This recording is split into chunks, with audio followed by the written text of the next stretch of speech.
7 taon kong ibinigay ang lahat, pero sa isang pirasong papel lang pala ako itatapon. Habang namamanhid ang kamay ni Maring sa pagkayod para sa kinabukasan ng pamilya, narinig niya ang halakhak ni na Paulo at Rosal. Pinaghahatian ang perang pampakain sana sa sanggol sa kanyang sinapupunan. You are just a cook, Maring. Huwag kang ambisyosa. Bulyaw ni Paulo habang nilalamukot ang kanyang dangal. Ngunit sa bawat patak ng luha, may nabubuong apoy. Sino ba talaga ang mawawalan sa huli? Ang alipin o ang mga taong umaasa sa kanya? Hindi na kailangan ng pirma niya, Paulo. Gamitin mo na lang ang authority mo bilang asawa para makuha ang control sa bank account. Deserve ko ang spa na ito, hindi ang isang katulong na laging amoy patis at usok. Ang boses ni Rosal ay tila matalim na balisong na humiwa sa katahimikan ng madaling araw sa loob ng tahanan ng mga Villamor. Sa likod ng hamba ng pinto, napatigil si Maristela. Ang kanyang mga kamay na magaspang at puno ng kalyo mula sa paghihiwa ng daan-daang kilo ng karne ay nanginginig habang mahigpit na nakahawak sa isang maliit na puting plastik. Sa loob ni Neon ay ang 2 pulang guhit na kanina lamang ay naghatid sa kanya sa langit ng kaligayahan. Isang munting himala matapos ang 7 taon ng paghihintay. Bit-bit din ni Maristela ang isang makapal na sobre. Naglalaman ito ng lahat ng kinita niya sa pagtitinda ng 200 lunchbox sa linggong ito. Balak sana niyang ibigay ito kay Paulo para sa huling hulog sa matrikula ng anak ni Rosal bilang bahagi ng kanyang walang katapusang sakripisyo para sa pamilya ng asawa. Ngunit ang bawat salitang lumalabas sa bibig ng kanyang hipag ay tila lason na dahan-dahang pumapatay sa kanyang puso. Narinig niya ang malamig na tawa ni Paulo, ang lalaking pinaglaanan niya ng kanyang kabataan at bawat patak ng pawis. Sabi ni Paulo sa kanyang kapatid, "Don't worry, Rosal. Inihanda ko na ang mga papeles. Maring is just a tool for us." Masyado siyang martir para mahalata na ang bawat sentimo niya ay napupunta na sa atin. Pagkatapos nating makuha ang spa, I will file for annulment. Hindi ko na masikmura ang pagiging sipsip niya sa pamilya natin. Nanigas ang buong katawan ni Maristela. Ang hanging malalamig na nagmumula sa labas ay tila naging yelo na bumalot sa kanyang pagkatao. Ang supot ng mga kamatis at bawang na binili niya mula sa palengke ay dahan-dahang nadulas mula sa kanyang kabilang kamay. Ang mga prutas ay nagpagulong-gulong sa sahig, tila mga pira-pirasong pangarap na nawala ng saysay. Walang ingay na nalikha ang pagbagsak ng mga ito, ngunit sa pandinig ni Maristela, ito ay tila isang malakas na pagguho ng mundo. Dahan-dahan siyang humakbang papasok sa sala. Doon ay nakita niya ang kanyang asawa, ang kanyang biyenan na si Doña Benilda, at si Rosal na komportable sa kanilang sofa habang nagtatawanan. Ang amoy ng mamahaling pabango ni Rosal ay sumakal sa amoy ng tawang at pawis na laging dala ni Maristela. Ang kaibahan ng kanilang kalagayan ay tila isang malalim na bangin na ngayon lamang niya nakita ng malinaw. Napatayo si Paulo nang makita ang asawa. Walang bakas ng pagsisisi sa kanyang mga mata, kundi pagkadismaya dahil nahuli ang kanilang usapan. Lumapit ang kanyang ina, si Doña Benilda, at sa halip na humingi ng paumanhin ay itinaas pa ang kanyang kilay. Sabi ng matanda, "Maring, mabuti at narito ka na. Huwag mo nang gawing big deal ang narinig mo. Utang na loob mo sa amin na naging Villamor ka. Isang hamak na kusinera ka lang bago ka kinuha ng anak ko." Lumingon si Paulo kay Maristela at inilapag ang isang set ng mga dokumento sa mesa. "Ayoko nang magpaligoy-ligoy pa, Maring. Let's face the reality. You are just a cook. Hindi ka nababagay sa mundong ginagalaw namin. At lalong ayoko ng anak na magmumula sa isang katulong na tulad mo. Sign this and you can keep your small catering business. Isipin mo na lang na bayad ko yan sa 7 taon mo rito." Napatingin si Maristela sa kanyang tiyan. Ang munting buhay na nananahan doon ay tila naramdaman ang panginginig ng kanyang puso. Ang pagmamahal na kanina lang ay nag-uumapaw ay napalitan ng isang mapait at malamig na determinasyon. Tiningnan niya ang sobre ng pera na hawak niya, ang perang bunga ng kanyang pagpupuyat at pagod, na balak sanang gamitin para sa pamilyang akala niya ay kanya rin. 7 taon, bulong ni Maristela. Ang kanyang boses ay tila galing sa ilalim ng lupa, paos at puno ng pasakit. 7 taon kong ibinigay ang lahat, ang bawat sentimo, ang bawat lakas ko. Pero sa paningin niyo, isa lang pala akong kasangkapan na pwedeng itapon kapag wala ng pakinabang. Hinarap niya si Paulo. Ang kanyang mga mata ay hindi na naglalabas ng luha, kundi ng isang apoy na ngayon lang sumiklab. Hindi ang pagiging kusinera ang nakakahiya, Paulo. Ang nakakahiya ay ang katotohanang nabubuhay kayo sa pawis ng isang taong minamaliit ninyo. Inilabas ni Maristela ang munting plastik mula sa kanyang bulsa at tiningnan ang 2 guhit sa huling pagkakataon bago niya ito itinago ng mahigpit sa kanyang palad. Hindi niya sasabihin sa kanila, hindi karapat-dapat ang mga halimaw na ito na malaman ang tungkol sa kanyang anak. Kinuha ni Paulo ang panulat at pilit na iniabot sa kanya. Huwag ka nang magdrama, Maring. Pirmahan mo na ito para matapos na ang lahat. Tumitig si Maristela sa mga dokumentong magpapalaya sa kanya mula sa impyernong kinalalagyan niya, ngunit mag-iiwan din sa kanya sa gitna ng kawalan. Sa loob ng kanyang isipan, naririnig niya ang payo ng kanyang ama, si Elias. Ang bawat kwenta ay dapat may tamang balanse. At sa pagkakataong ito, sisiguraduhin niyang ang pamilya Villamor ang magbabayad sa bawat sentimo ng kanyang dangal na kanilang ninakaw. Inabot ni Maristela ang panulat, ngunit ang kanyang mga mata ay nakapako kay Paulo. Pipirmahan ko ito, Paulo, pero tandaan mo ang araw na ito, ang araw na tinapon niyo ang tanging taong tunay na nagmalasakit sa inyo. Habang dahan-dahang ibinababa ni Maristela ang panulat sa papel, isang tanong ang paulit-ulit na humahampas sa kanyang isipan. Saan siya pupunta sa gitna ng ulan? Bitbit ang isang lihim na buhay at ang tanging ebidensya ng 7 taong pagnanakaw sa kanyang pagkatao. Hindi pa man tuluyang sumasayad ang dulo ng panulat sa puting papel, ay biglang binitawan ni Maristela ang hawak niya.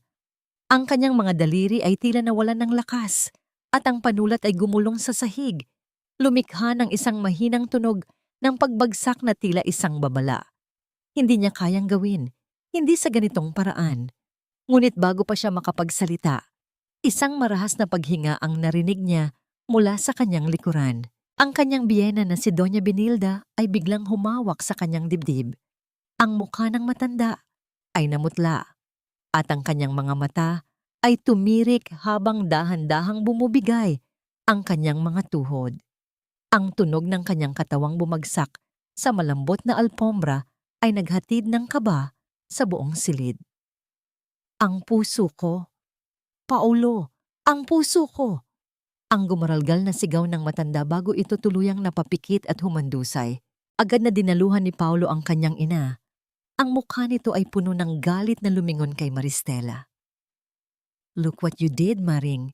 Papatayin mo ba ang nanay ko sa katigasan ng ulo mo? Napakawalang utang na loob mo. Ang bawat salita ni Paulo ay tila isang sampal na nagpamanhid sa pisngi ni Maristela. Sa kabila ng lahat ng narinig niyang kataksilan kanina, ang likas na kabutihan sa kanyang puso ay nanaig. Nanginginig ang kanyang mga binti, ngunit lumapit pa rin siya para tumulong. Binuhat nila ang matanda patungo sa silid nito. Habang hinihilot ni Maristela ang mga kamay ng biyenan, unti-unting iminulat ni Doña Benilda ang kanyang mga mata. Walang bakas ng sakit doon, kundi isang matalim at mapanghusgang tingin. Maring, ang boses ng matanda ay mahina, ngunit punong-puno ng lason. Pinagpala ka nang tanggapin ka namin sa pamilyang ito. Isang hamak na anak ng maglalako ng kakanin, ginawa naming senyora. Tapos ngayon, magmamatigas ka. Ang Biblia ay nagsasabi, ang asawa ay dapat pasakop. Stress mo lang ako. Sige, Baka ito na ang huling hininga ko at habang buhay mong dadalhin ang kasalanang iyan.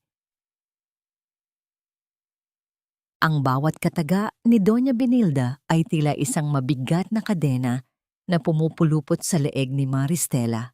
Ito ang tinatawag nilang utang na loob. Isang utang na kahit 7 taon na niyang binabayaran ng kanyang dugo at pawis ay tila kailanman ay hindi matatapos.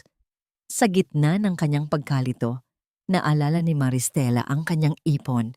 Ang perang itinatago niya sa isang maliit na bank account para sa magiging anak niya, ang tanging pag-asa na hawak niya sa mga oras na ito.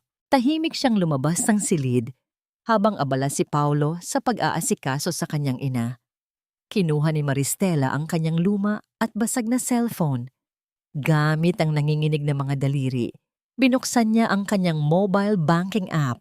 Ang bawat segundo ng paglo-load ng screen ay tila 1 oras ng paghihirap. Ngunit nang bumukas ang account, ang kanyang puso ay tila tumigil sa pagtibok. 0. Ang numerong nakasulat sa screen ay tila isang nanunuyang mata na nakatingin sa kanya. Ang lahat ng kanyang pinaghirapan, ang bawat barya na itinabi niya mula sa pagod ng pagluluto sa ilalim ng mainit na araw, ay naglaho na. Naalala niya ang mga pagkakataong hiniram ni Paulo ang kanyang cellphone, ang mga OTP na hindi niya binigyang pansin dahil sa buong tiwala niya sa kanyang asawa. Bumalik si Maristela sa silid ni Doña Benilda.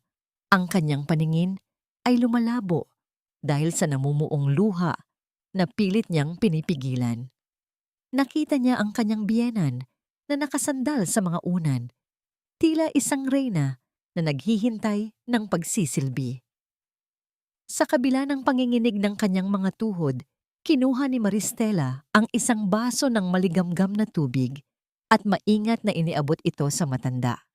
Ito ang kanyang golden moment, isang pagpapakita ng kababaang loob sa gitna ng matinding pang-aabuso, hindi dahil sa siya ay mahina, kundi dahil siya ay isang taong may dangal. Ngunit nang hawakan ni Doña Benilda ang baso, hinila niya ang kamay ni Maristela palapit sa kanyang mukha.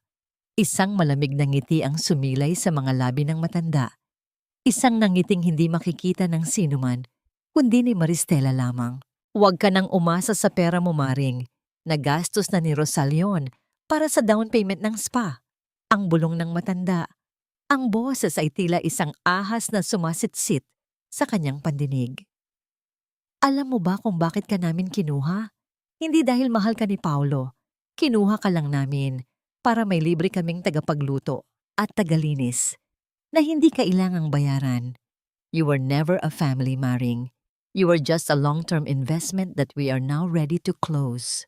Ang bawat salita ay tila isang mitya na tumama sa bawat hibla ng pagkatao ni Maristela. Ang katahimikan sa silid ay nabasag lamang ng malakas na buhos ng ulan sa labas, na tumatama sa mga bintana, tila mga libu-libong daliri na nagtatangkang gisingin siya mula sa kanyang bangungot. Napatayo si Maristela, ang kanyang kamay ay dahan-dahang humaplos sa kanyang tiyan.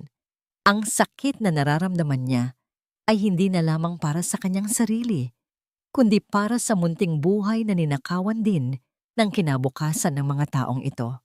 Sa gitna ng dilim at ng matalim na titig ng kanyang biyenan, isang bagong uri ng tapang ang nagsimulang mabuo sa kanyang puso. Habang tinitingnan ni Maristela ang matandang mapagpanggap, isang tanong ang lumitaw sa kanyang isipan. Ano kaya ang magiging mukha ni Doña Benilda kapag nalaman niyang ang aliping minamaliit nila ay may hawak na alas na kayang magpabagsak sa buong pangalan ng mga Villamor? Ang hamog ng madaling araw ay tila mga luhang hindi mailabas ng langit. Malamig at malagkit sa balat ni Maristela habang siya ay lumalabas patungo sa likod bahay upang kumuha ng hangin. Ang bawat paghinga niya ay tila may kasamang bubog na sumusugat sa kanyang lalamunan. Hindi niya alam kung saan magsisimula ang pag-iyak. Sa perang nawala, sa asawang nagtaksil, o sa biyenang itinuring siyang kasangkapan lamang. Sa gitna ng kanyang pagtulala sa madilim na bakuran, isang boses ang bumasag sa katahimikan. Maring, Hija, bakit gising ka na? At tila nakakita ng multo. Si Aling Nena yon, ang kanilang kapitbahay na maagang nagdidilig ng mga halaman.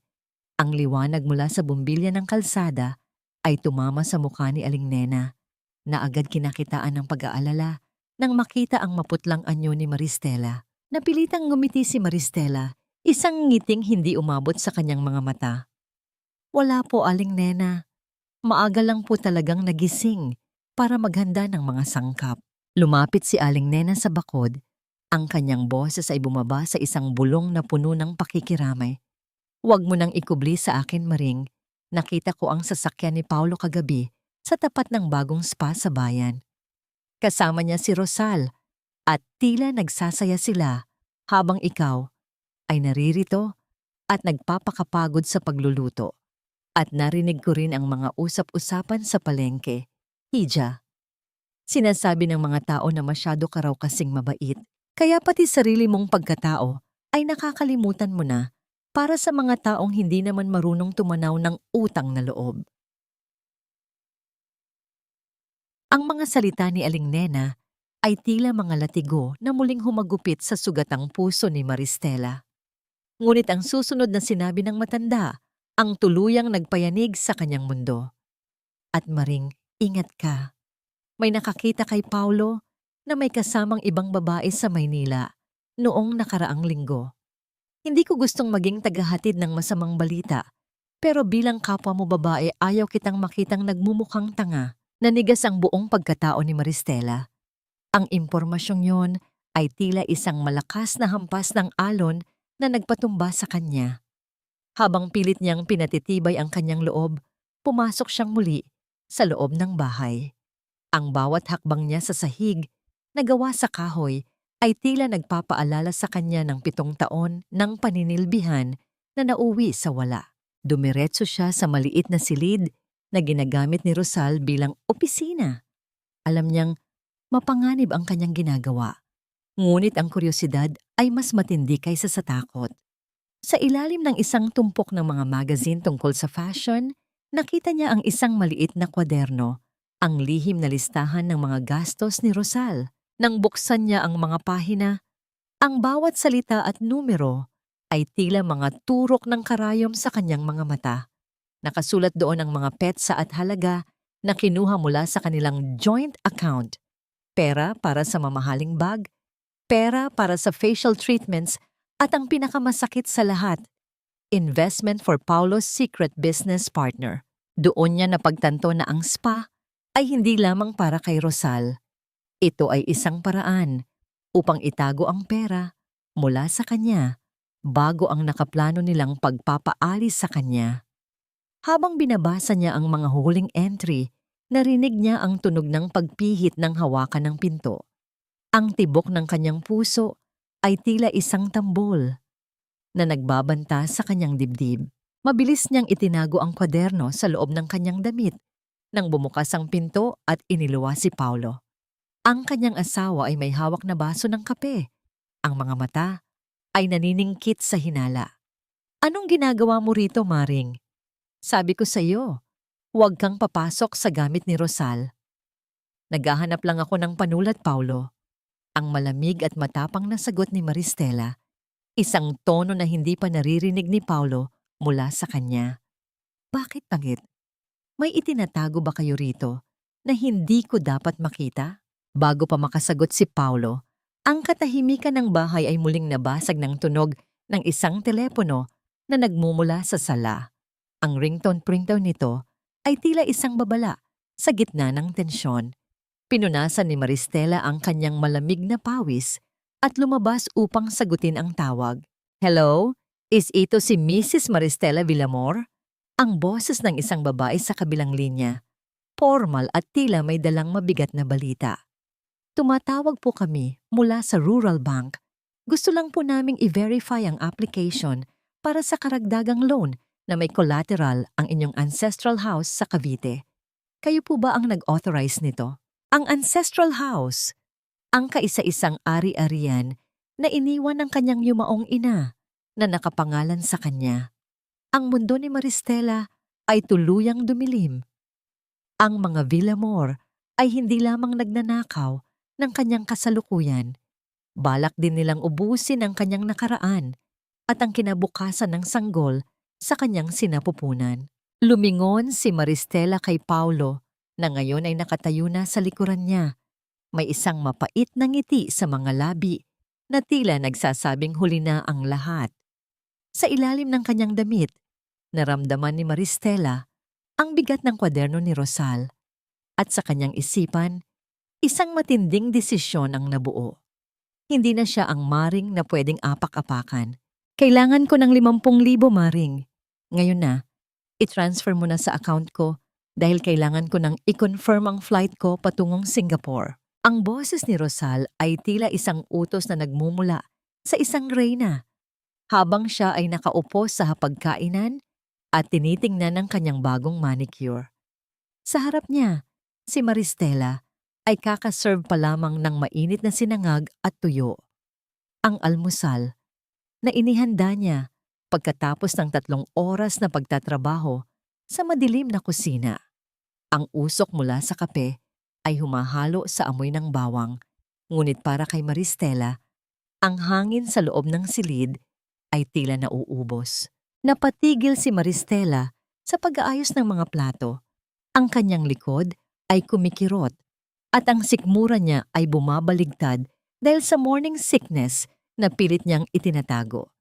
Tiningnan niya si Paulo na abala sa pagbabasa ng balita sa kanyang tablet, tila walang naririnig. Para saan ang pera, Rosal? Mahinahong tanong ni Maristela, bagamat ang kanyang mga kamay ay nagsisimula nang manginig sa ilalim ng kanyang apron. My goodness, Maring! It's for my status! Paano ako haharap sa mga business partners ng spa kung hindi ako magpapakita sa Singapore? Graduation na rin ito ng anak ko sa international seminar niya. Iritabling sagot ni Rosal. Huwag mo na akong tanungin ng marami. Isipin mo na lang na investment ito para sa kinabukasan nating lahat. Dahan-dahang binitiwan ni Maristela ang sandok. Ang bawat sentimo ng huling kinita niya ay nakalaan para sa pambayad sa kuryente at sa pagpatingin niya sa doktor para sa sanggol. Sa loob ng 7 taon, ang kanyang sagot ay laging oo. Oo, para sa bag ni Rosal. Oo, para sa maintenance ni Doña Benilda. Oo, para sa luho ni Paulo. Ngunit sa pagkakataong ito, ang bigat sa kanyang sinapupunan ay nagbigay sa kanya ng ibang uri ng bigat sa loob. Hindi. Ang maikli, ngunit malinaw na sagot ni Maristela. Tila tumigil ang pag-ikot ng mundo sa loob ng dining room. Ibinaba ni Paulo ang kanyang tablet. Tumingala si Rosal, ang kanyang mga mata ay nanlalaki sa gulat. Maging si Doña Benilda, na kanina ay tahimik na humihigop ng tsaa, ay napatitig sa kanyang mena. Anong sabi mo? Ang tanong ni Paulo. Ang kanyang boses ay mababa at puno ng babala. Sabi ko, hindi. Wala na akong ibibigay na pera, Rosal, ulit ni Maristela. Ang kanyang tinig ay hindi sumisigaw, ngunit ito ay may talim na hindi nila kailanman narinig. Ang perang hinihingi niyo ay galing sa pawis ko, at sa pagkakataong ito, gagamitin ko yon para sa sarili ko, at sa kailangan ng bahay na ito na 7 buwan niyo nang hindi binabayaran ang kuryente. Ang kapal ng mukha mo! Sigaw ni Rosal habang tumatayo. Ang kanyang upuan ay lumikha ng isang mahabang tunog ng pagkayod sa sahig. Sino ka ba sa akala mo? Isang hamak na cook ka lang na nakatira sa bahay namin. Kung hindi dahil kay Paulo, nasa kalsada ka pa rin at naglalako ng kakanin. Rosal, tumigil ka. Ang mahinang awat ni Doña Benilda, ngunit hindi ito para protektahan si Maristela. Lumingon ang matanda kay Maring. Ang kanyang mga mata ay tila 2 uling na nag-aapoy. Maring Hija, baka nakakalimutan mo ang utang na loob mo sa amin. Ang pamilya ay nagtutulungan. Ang pagiging sakim ay isang kasalanan sa harap ng Diyos. Huwag mong hayaang ang pera ang sumira sa pagsasama ninyo ni Paulo. Tumayo si Paulo at lumapit kay Maristela. Ang kanyang presensya ay tila isang madilim na anino na tumatabon sa liwanag ng umaga. Hinawakan niya ang braso ni Maristela. Hindi marahas, ngunit sapat ang diin upang maramdaman niya ang kontrol. Ibigay mo na ang pera, Maring. Huwag mo nang pahabain ang usapan. Ang utos ni Paulo. Huwag kang umasta na parang ikaw ang may-ari ng lahat ng ito. I am the head of this family. Everything you earn by law is ours. Tumingin si Maristela ng diretso sa mga mata ng kanyang asawa. Ang lalaking minahal niya ay tila isang estranghero na ngayon lamang niya nakilala ang tunay na anyo. Ang kanyang golden moment ay dumating nang dahan-dahan niyang tanggalin ang kamay ni Paulo sa kanyang braso. Hindi niya ito itiniwalag ng may galit, kundi may kasamang pagkamuhi na mas masakit pa sa anumang sampal. Ang batas na sinasabi mo ay para sa mga taong marunong rumespeto sa pagsasama, sabi ni Maristela. At ang pamilyang sinasabi mo, ito ba ang pamilyang pinagnanakawan ang sarili nilang kasapi? Biglang napahawak sa kanyang dibdib si Doña Benilda. Isang malalim at gumaralgal na hininga ang lumabas sa kanyang mga labi. Ang puso ko. Paulo, hindi ko na kaya ang pambabastos ng babaeng ito. Namamanhid ang kaliwang kamay ko. Ang matanda ay dahan-dahang bumagsak pabalik sa kanyang upuan. Ang kanyang ulo ay nakatagilid at ang mga mata ay tila mawawalan ng malay. Mama, sigaw ni Paulo bago muling hinarap si Maristela na may nanlilisik na mga mata. Masaya ka na ba? Papatayin mo ang nanay ko dahil sa 50,000? You are a monster, Maring. Isang walang pusong babae. Hindi gumalaw si Maristela. Alam niyang ito ay isa na namang palabas, isang manipulasyon na 7 taon na niyang pinaniniwalaan. Ngunit sa pagkakataong ito, ang kanyang puso ay tila naging bato. Pinanood niya ang pagkakagulo ni Paulo at Rosal sa paligid ng kanilang ina. Kung gusto niyo ng pera, magtrabaho kayo. Ang huling sabi ni Maristela bago tumalikod.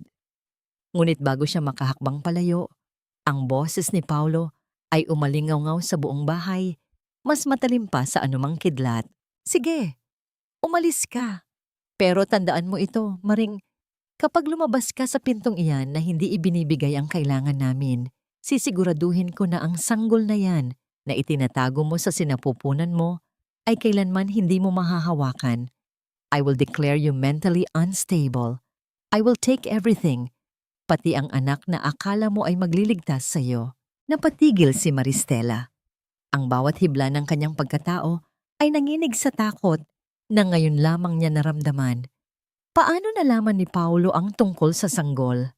At hanggang saan ang kayang gawin ng isang halimaw upang makuha ang kanyang gusto? Ang ulan sa labas ay nagsimulang pumatak sa mga dahon, tila isang malungkot na palakpakan para sa kanyang nagbabadyang pagkatalo. Anak, huwag mong hayaang ang mga numerong ninakaw nila ay maging kabuuan ng iyong pagkatao. Ang bawat sentimong pinaghirapan mo ay may bakas ng iyong dangal, at ang dangal ay hindi kailanman mabubura ng isang pirasong papel. Ang boses ng kanyang ama na si Elias ay tila isang mainit na kumot na bumalot kay Maristela sa gitna ng malamig na gabi. Nakaupo sila sa maliit na beranda ng kanilang lumang bahay sa Cavite, kung saan ang amoy ng sariwang lupa at ang halimuyak ng tinitindang kakanin ng kanyang ina ay masarap sa pakiramdam. Malayo ito sa amoy ng pangungutya at pekeng pabango sa tahanan ng mga Villamor. Ang ulan ay dahan-dahang tumitila at ang bawat patak na nahuhulog mula sa mga dahon ng mangga ay lumilikha ng isang malambot at payapang ritmo sa katahimikan. Kanina lamang ay tila gumuho ang mundo ni Maristela nang marinig ang banta ni Paulo. Ang panginginig ng kanyang mga kamay ay hindi pa rin tuluyang nawawala.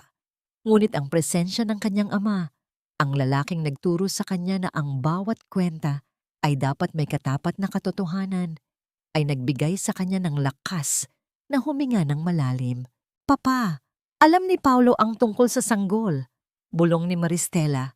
Ang kanyang mga mata ay nakapako sa kanyang mga palad na puno ng gasgas.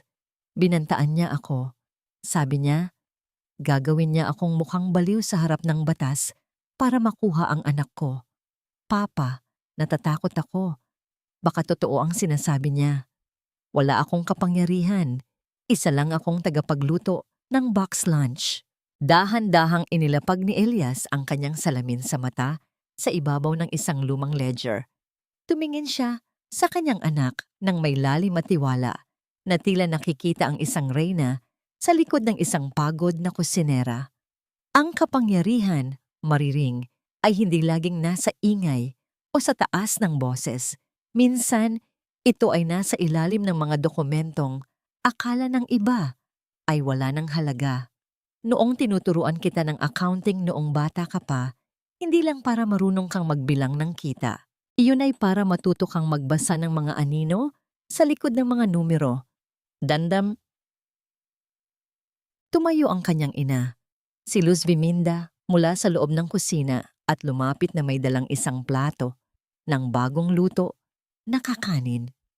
Ang usok na nagmumula rito ay may dalang amoy ng gata at asukal, isang amoy na nagpabalik kay Maristela sa mga panahong ang tanging problema niya ay ang pag-aaral ng mga multiplication table.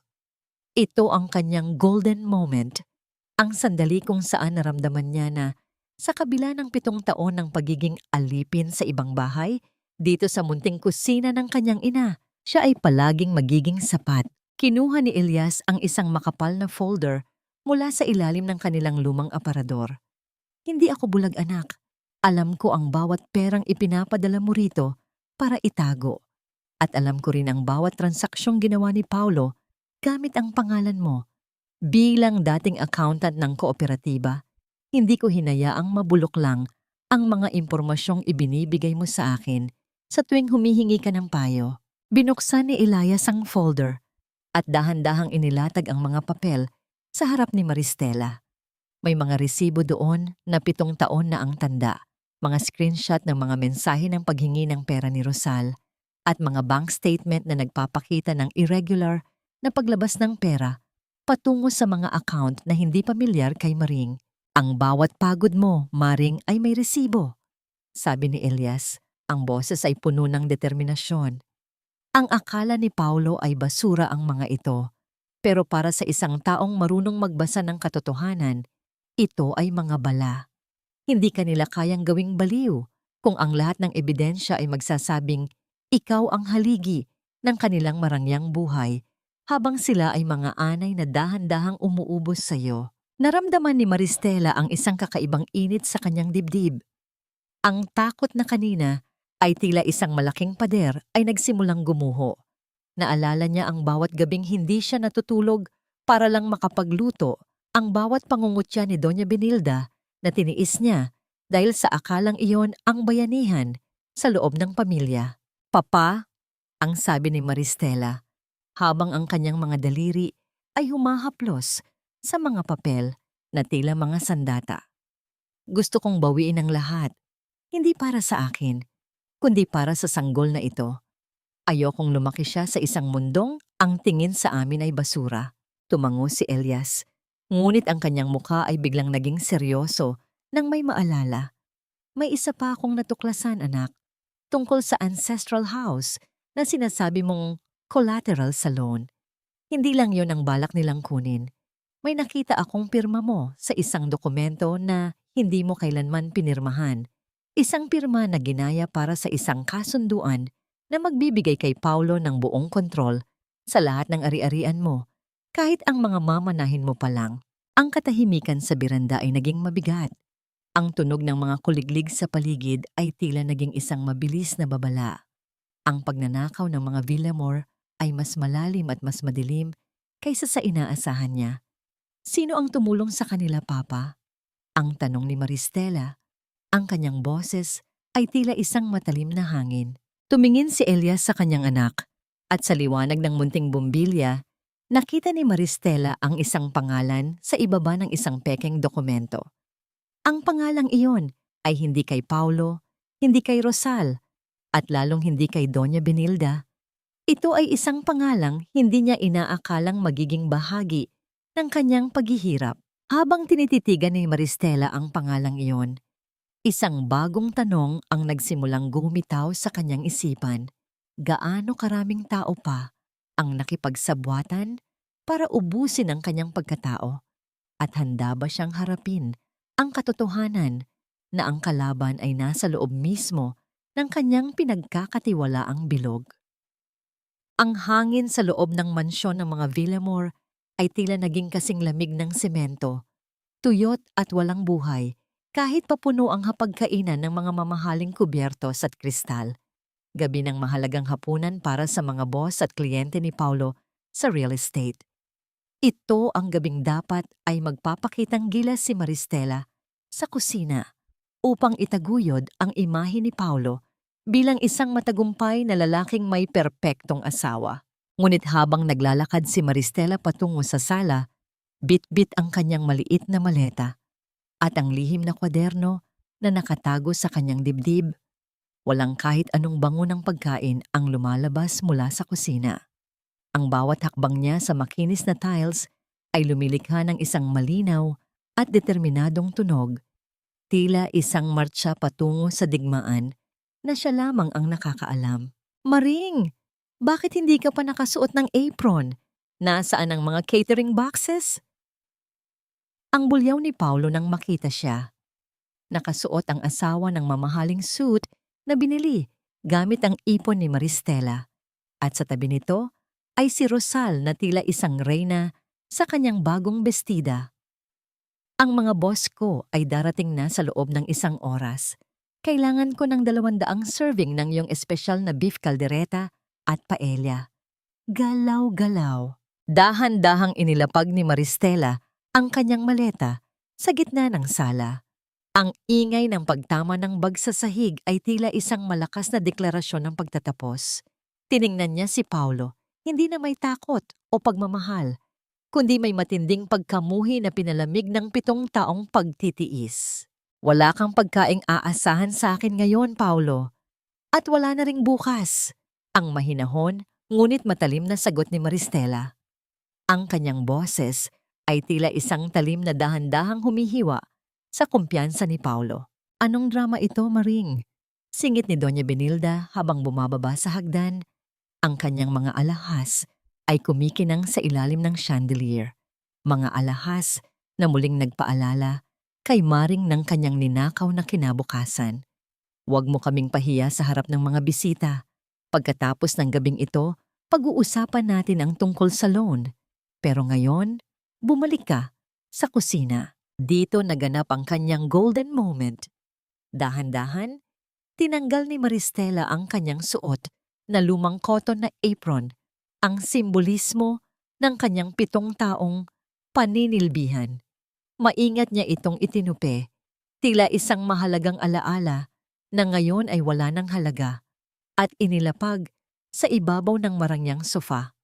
Isang butil ng luha ang nagtangkang kumawala sa kanyang mga mata, ngunit pilit niya itong pinigil. Sa sandaling iyon, ang kanyang dangal ay mas matimbang kaysa sa kanyang sakit. Ang 7 taon ko rito ay sapat na para bayaran ang lahat ng akalang nyo ay utang na loob ko.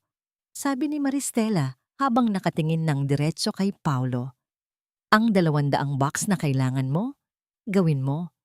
Tutal, sabi mo na naman, isa lang akong hamak na tagapagluto. Kung ganoon kadali ang ginagawa ko, bakit hindi mo subukang humarap sa kalan at madarang sa init habang ninanakawan mo ang sarili mong asawa? You're leaving? Ngayon, maring sisirain mo ang karir ko. Sigaw ni Paulo, ang kanyang mukha ay namumula sa galit at takot. Dahil alam niyang hindi niya kayang mapantayan ang galing ni Maring.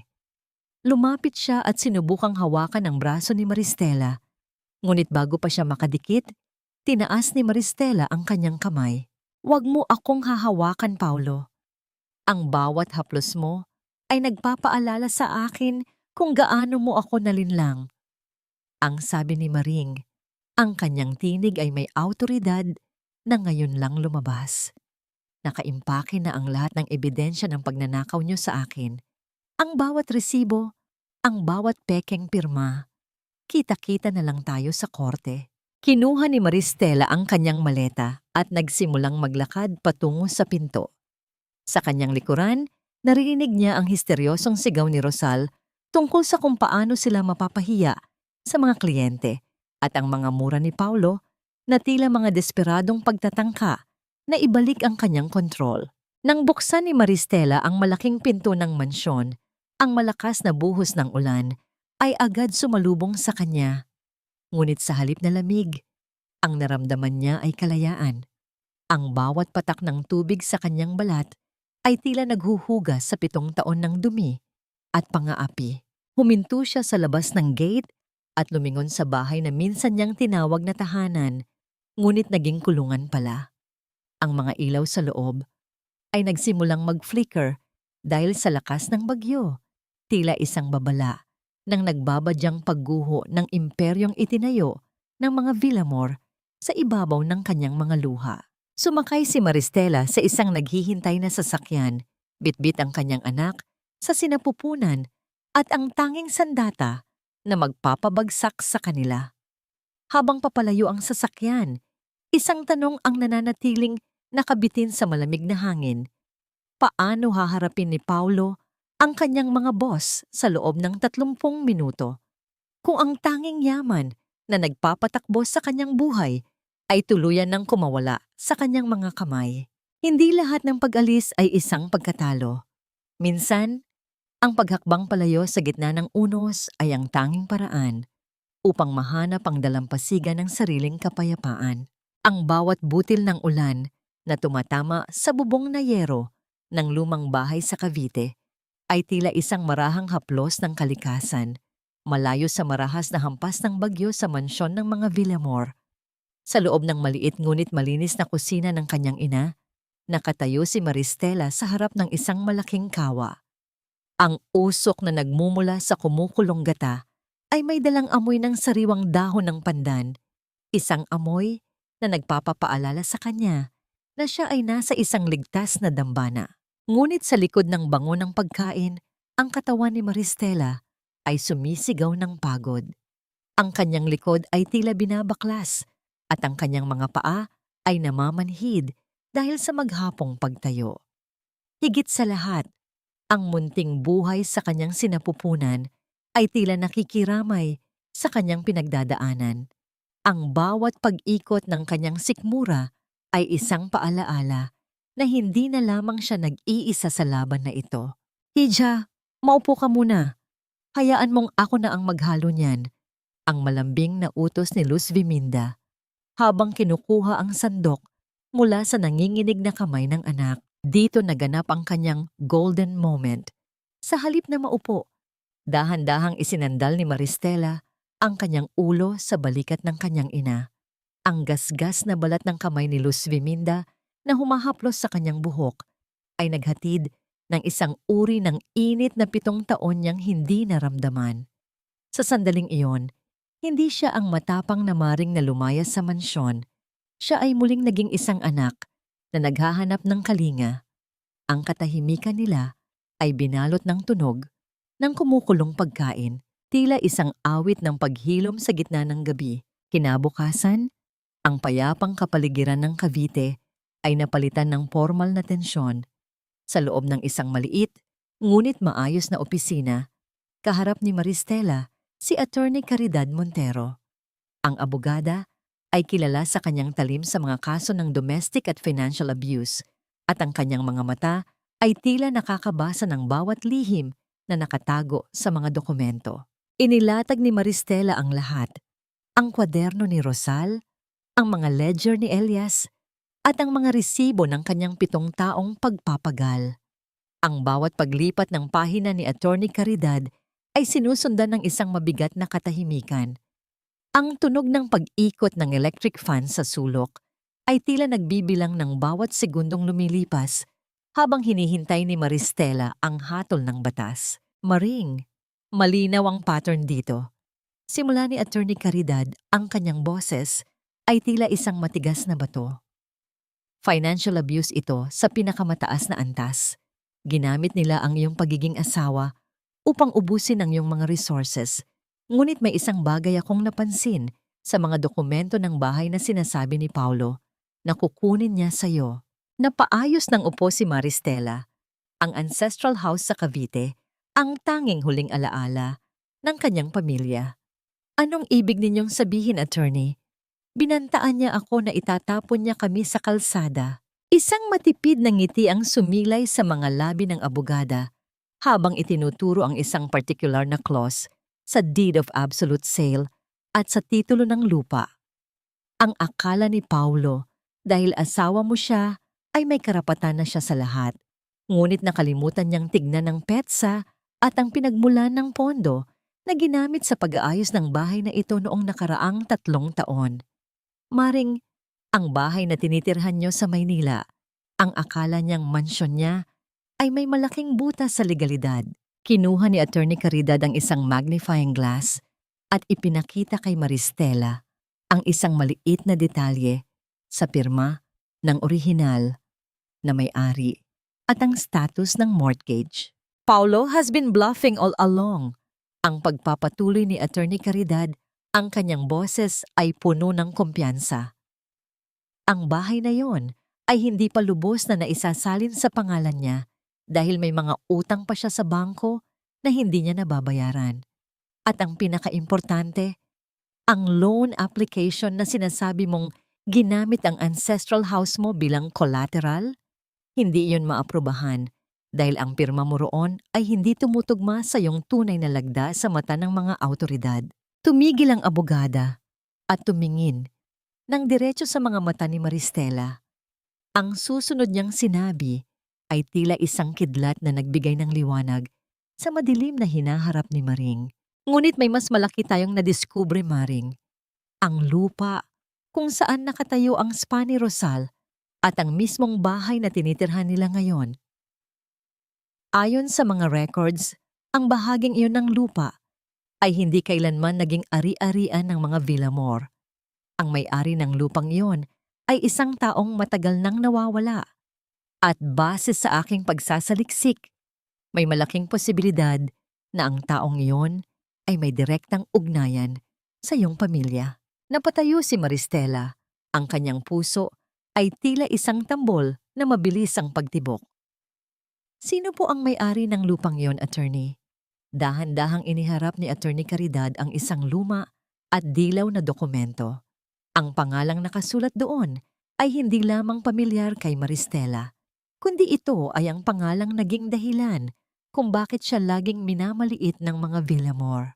Isang matinding katotohanan ang dahan-dahang bumubukas, sino ba talaga ang may-ari ng lahat? At paano ito mababago ang tadhana ni Maristela at ng sanggol sa kanyang sinapupunan? Sa bawat kislap ng apoy sa ilalim ng malaking kawa, tila unti-unting natutunaw ang mga tinik sa puso ni Maristela. Ang bango ng ginigisang bawang at luya na humahalo sa tamis ng gata ay pumupuno sa buong bakuran ng kanyang mga magulang sa Cavite. Hindi na ito ang amoy ng pagsisilbi ng walang bayad. Ito na ang bango ng kanyang sariling tagumpay. Sa bawat pag-inog ng sandok, ramdam ni Maring ang bigat ng kanyang tiyan, isang munting paalala na mayroon siyang bitbit na kayamanan na hindi kailanman matutumbasan ng pera ng mga Villamor. Naging mabilis ang pagkalat ng balita sa buong bayan.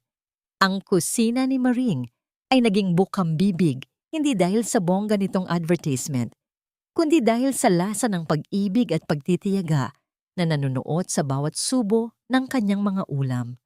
Ang mga manggagawa sa pabrika, ang mga guro, sa kalapit na paaralan, at maging ang mga maririwasang pamilya sa subdivision ay pumipila para sa kanyang mga lunchbox. Ang bawat barya na inilalagay niya sa kanyang lumang alkansya ay tila isang nota ng himig ng kalayaan. Dito naganap ang kanyang golden moment. Isang hapon, habang nag-aabot siya ng huling order sa isang nanay na naglalako rin ng gulay, napansin ni Maristela ang pagod sa mga mata nito. Walang pag-aalinlangan, dinagdagan niya ang kanin at ulam sa box nito at binigyan pa ng libreng kakanin. Ang pagyakap ng babaeng iyon sa kanya bilang pasasalamat ay nagparamdam kay Maristela na ang kanyang kusina ay hindi lamang para sa negosyo, kundi para sa paghilom ng kapwa niya kababaihan. Sa sandaling iyon, ang kanyang mga kamay na dati ay nanginginig sa takot ay naging matatag na pundasyon ng pag-asa. Samantala, sa kabilang dako ng lungsod, ang mansyon ng mga Villamor ay tila isang libingan ng karangyaan. Wala na ang amoy ng masarap na luto na sumasalubong kay Paulo pag-uwi niya. Ang lababo ay punong-puno ng mga maruruming plato na nilalangaw na dahil walang sino man kina Rosal at Doña Benilda ang gustong humawak ng sabon at tubig. Ang alikabok sa mga mamahaling kasangkapan ay tila mga abo ng kanilang unti-unting pagbagsak. Paulo, gutom na ako. Bakit ba puro fast food na lang ang kinakain natin? Ang reklamo ni Rosal habang itinatapon ang isang balot ng matigas na manok sa mesa. And look at my skin. Stress na ako sa spa. Maring should be here doing this. Tumahimik ka, Rosal. Bulyaw ni Paulo, na ang muka ay hulas na hulas at ang mga mata ay malalim dahil sa puyat. Wala na si Maring, okay? At ang account natin, paubos na. Ang mga kliyente ko, hindi na bumabalik dahil wala na silang libreng pagkain tuwing may meeting. Everything is falling apart. Lalong naging matindi ang usage ni Doña Benilda nang subukan niyang magluto ngunit napaso lamang siya at nasunog ang kawali. Ang kanilang buhay na dati ay tila isang makinis na sutla ay naging basahan mula nang mawala ang babaeng itinuring nilang gamit lamang. Ang kawalan ng kaayusan sa kanilang bahay ay refleksyon ng kawalan ng moralidad sa kanilang mga puso. Isang hapon, habang abala si Paulo sa pag-iisip kung paano tatakpan ng butas sa kanyang mga utang, isang mahinang pagkatok ang narinig sa kanilang malaking pinto. Nang buksan niya ito, isang lalaking nakauniporme ang bumungad sa kanya. Walang imik na iniabot ng lalaki ang isang kulay kape na sobre. Ang bawat pagpunit ni Paulo sa sobreng iyon ay tila pagpunit din sa kanyang natitirang kumpiyansa. Ito ay isang formal na demand letter mula sa opisina ni Attorney Caridad Montero. Nakasulat doon sa malalaking titik ang mga salitang Financial Support and Accounting of Assets. Hinihingi ng kampo ni Maristela ang bawat sentimong kinuha sa kanya sa loob ng 7 taon, kasama na ang suporta para sa sanggol na dati ay tinalikuran ni Paulo. Nanlamig ang buong katawan ni Paulo habang binabasa ang halagang kailangan niyang bayaran. Isang halagang sapat upang mabura ang lahat ng ipon na natitira sa kanya. Ngunit ang mas nakakatakot ay ang huling bahagi ng sulat. Isang subpina para sa investigasyon ng peking loan collateral. Napaupo si Paulo sa sahig. Ang kanyang mga kamay ay nanginginig habang ang papel ay dahan-dahang nalalamukot sa kanyang pagkakahawak. Ang anino ni Maristela, na dati ay tahimik lang sa kusina, ngayon ay tila isang higante na nakatayo sa kanyang harapan, handang bawiin ang lahat. Paano haharapin ni Paulo ang batas kung ang lahat ng kanyang kasinungalingan ay nakatali sa isang piraso ng lupang hindi naman pala sa kanya? At sa Cavite, habang masayang nagluluto si Maring, isang misteryosong tawag ang muling pumasok sa kanyang telepono. Isang tinig na mula sa kanyang nakaraan na magpapabago sa lahat ng kanyang nalalaman tungkol sa kanyang pamilya. Ang bawat pagtama ng kamao ni Paulo sa kahoy na pinto ng tahanan sa Cavite ay tila isang desperadong pagsamo, malayo sa dating mapagmataas na tunog ng kanyang mga hakbang sa mansyon. Sa loob, nakatayo si Maristela sa likod ng kurtina. Ang kanyang kamay ay dahan-dahang humahaplos sa kanyang lumalaking tiyan. Nararamdaman niya ang bawat tibok ng kanyang puso, hindi dahil sa muling pagkabuhay ng pag-ibig, kundi dahil sa pagkilala sa panganib na dala ng lalaking nasa labas. Nang buksan niya ang pinto, sumalubong sa kanya ang isang anyo ni Paulo na hindi niya kailanman inakalang makikita. Gusot ang kanyang mamahaling polo, may dalang isang pumpon ng lantang mga bulaklak at ang kanyang mga mata ay puno ng pekeng pagsisisi. Ang amoy ng alak na humahalo sa amoy ng ulan ay naghatid ng pait sa lalamunan ni Maristela. Maring, nagkamali ako. Ang panimula ni Paulo, ang kanyang boses ay nanginginig sa pagganap ng isang lalaking wasak ang puso. Hindi ko kaya ang buhay nang wala ka. Ang bahay ay madilim. Walang lasa ang bawat pagkain at gabi-gabi ay pinapatay ako ng konsensya ko. Please, bumalik ka na. Para sa atin. Para sa anak natin. Isang matabang na ngiti ang sumilay sa mga labi ni Maristela. Ang anak natin, Paulo? O ang bank account ko na kailangan nyo para isalba ang spa ni Rosal? Ang kanyang boses ay tila isang kalmadong lawa sa gitna ng bagyo. Huwag mo na akong i-gaslight. Ang pag-ibig na sinasabi mo ay parang mga bulaklak na hawak mo. Mabango sa simula, pero bulok na sa loob. Bago pa makasagot si Paulo, ang katahimikan ay binalot ng tunog ng kanyang cellphone. Ito ay isang video call mula kay Rosal. Sa screen, makikita si Doña Benilda na nakahiga sa kama. May mga hose sa ilong at tila hirap sa paghinga. Ang bawat gumaralgal na hininga ng matanda ay tila isang marahas na paghila sa emosyon ni Maristela. Maring, hiya. Ang paos na tawag ni Benilda sa kabilang linya. Patawarin mo ako. Baka ito na ang huling sandali ko. Gusto ko lang marinig ang boses mo. Gusto ko lang malaman na hindi ka galit sa akin bago ako mamaalam. Ang puso ko, tila tumitigil na ang pagtibok. Dito naganap ang golden moment ni Maristela.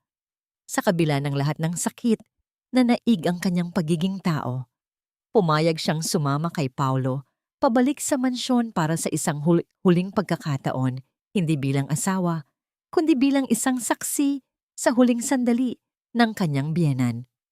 Ngunit sa likod ng kanyang isipan, naroon ang payo ni Elias, maging mapagmatyag sa bawat anino. Pagdating sa mansyon, dumiretso si Maristela sa silid ni Benilda. Ang bango ng mga gamot at langis ay sumasakal sa hangin. Habang nakaupo siya sa tabi ng kama, dahan-dahang hinawakan ni Benilda ang kanyang kamay. Ang balat ng matanda ay tila papel sa nipis, ngunit ang higpit ng kapit nito ay may ibang ipinapahiwatig. Iha, alam mo namang mahal ka namin, sabi ni Benilda. Ang kanyang boses ay unti-unting lumalakas habang inaakala niyang bumibigay na ang loob ni Maristela. Iyong pera mo, ginamit lang namin para sa pamilya. Balang araw, mapupunta rin naman yon sa apo ko. Ang mga alahas na binili ko, para sa'yo rin naman yon. Isipin mo na lang na investment natin yon para hindi tayo mapahiya sa ibang tao. Sa sandaling iyon, dahan-dahang kinuha ni Maristela ang kanyang cellphone na kanina pa nakatago sa ilalim ng kanyang shawl. Hindi niya ito tinitingnan, ngunit alam niyang ang bawat salita ay naire-record na ng kanyang device. Ang tunog ng paghinga ni Benilda ay naging masigla ng maniwala itong kontrolado na muli ang kanyang biktima. Kahit ang pondo para sa panganganak ko, Mama, mahinahong tanong ni Maristela. Ay naku, Hiya, bata ka pa naman at malakas. Ang sagot ni Benilda na tuluyan ang nakalimot sa kanyang pag-aagaw buhay. Ang importante ay ang spa ni Rosal. Isang beses lang kaming humingi ng tulong, huwag mo namang ipagkait. Ang pagiging martir ay isang biyaya, Maring. Huwag mong sayangin ang posisyon mo sa pamilyang ito dahil lang sa kaunting pera. Isang matalim na ngiti ang namutawi sa mga labi ni Maristela. Tumayo siya at dahan-dahang binawi ang kanyang kamay.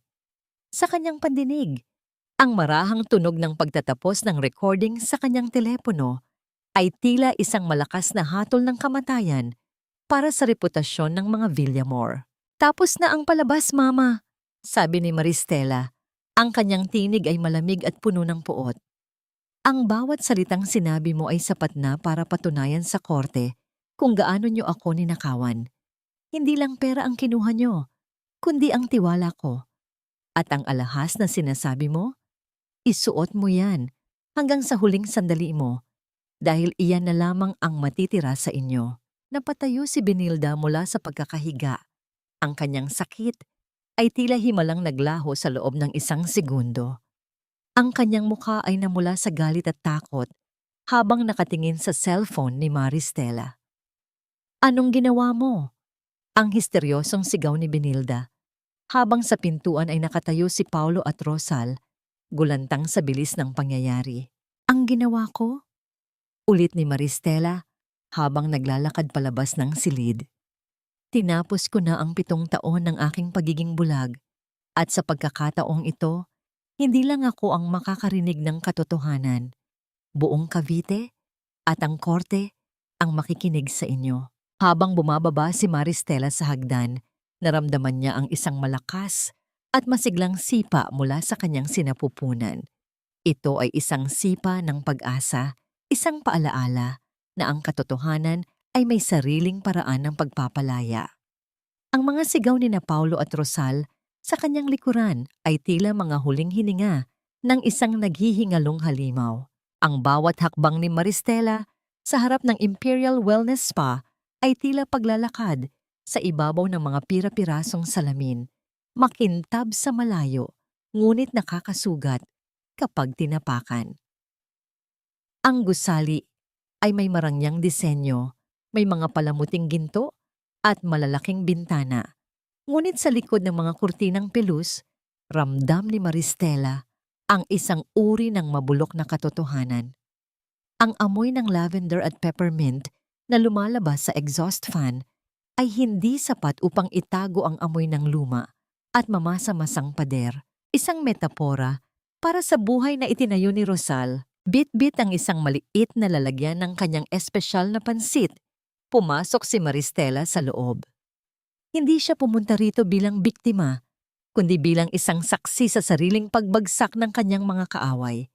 Ang marangyang chandelier sa gitna ng lobby ay tila isang mabuhay na korona na anumang oras ay pwedeng bumagsak. "Maring?